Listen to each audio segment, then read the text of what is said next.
지금 이 시각 여러분들이 주목할 만한 이슈 살펴보겠습니다. 전북 전주의 한 초등학교에서 학생이 교감을 폭행한 사건이 발생했습니다. 해당 학생이 무단 조퇴를 하려고 하자 그걸 말리는 과정에서 교감에게 욕설과 폭행을 한 건데요.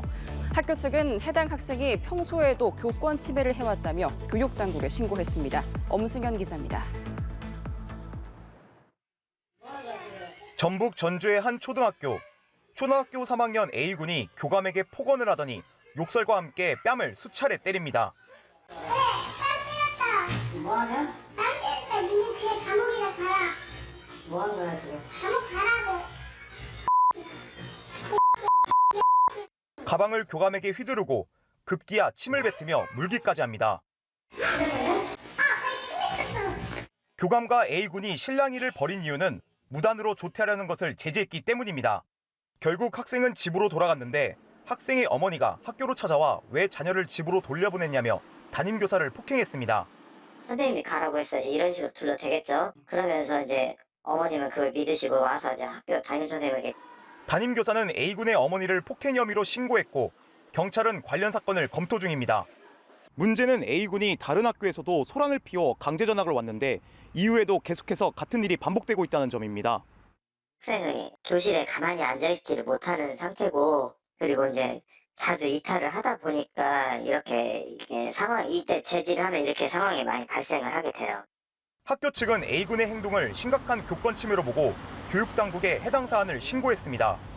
출석 정지 10일 되어 있는 상태고요. 오늘도 이제 유관 기관이 모여서 통합 사례회의를 통해서 이제 앞으로 이 아이하고 엄마를 지원을 할 수 있을지 또 회의를 한다고 해요.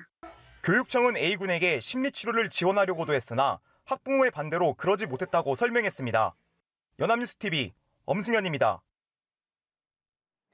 네, 방금 보신 초등학생의 교감 폭행 사건, 가히 충격적이라고 할 수 있는데요. 현재 우리 교육의 어두운 단면을 또 한 번 보여주고 있습니다. 서희초 교사 사망 사건 이후에도 교권 보호에 대한 인식은 크게 달라지지 않았는데요. 교사들의 고충을 덜어줄 보다 현실적인 대안들이 필요하다는 지적이 나오고 있습니다. 김민혜 기자입니다.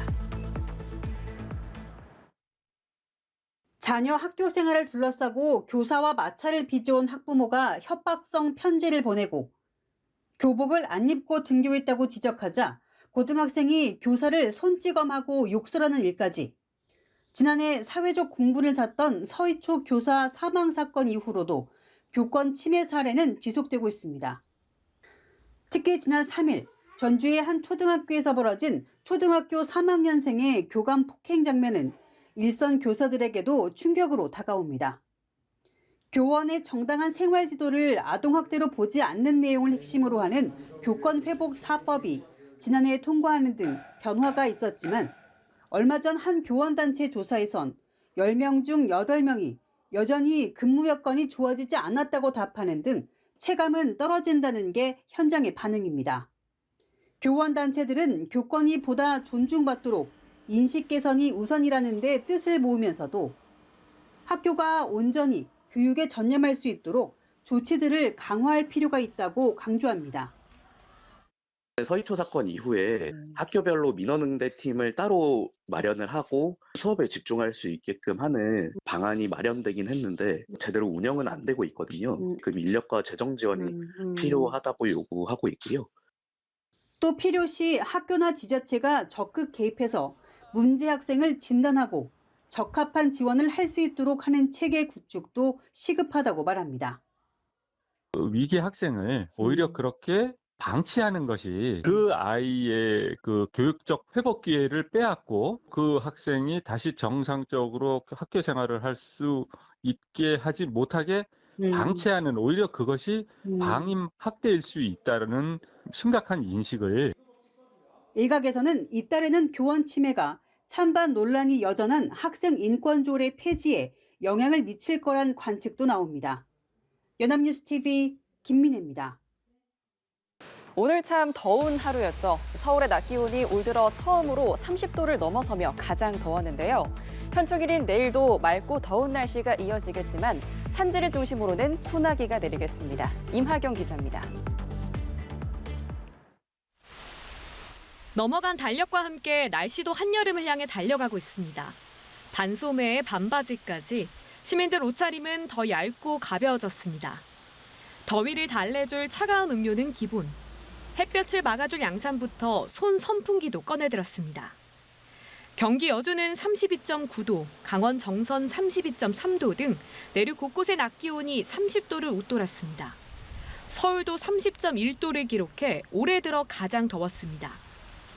현충일에도 맑고 더운 날이 이어지지만 한낮에 달궈진 열기에 대기가 불안정해져 소나기 구름이 발달하겠습니다. 높은 산지를 중심으로 소나기가 내리는데 짧은 시간 강하게 쏟아질 수 있어 주의가 필요합니다. 현충일인 6일은 고기압의 영향으로 대체로 맑은 날씨를 보이고 기온이 높게 올라가겠습니다.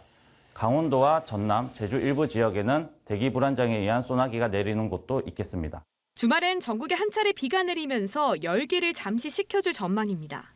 기상청은 비가 그친 후에 다시 기온이 올라 한낮 30도 안팎의 여름 더위가 나타날 것으로 내다봤습니다.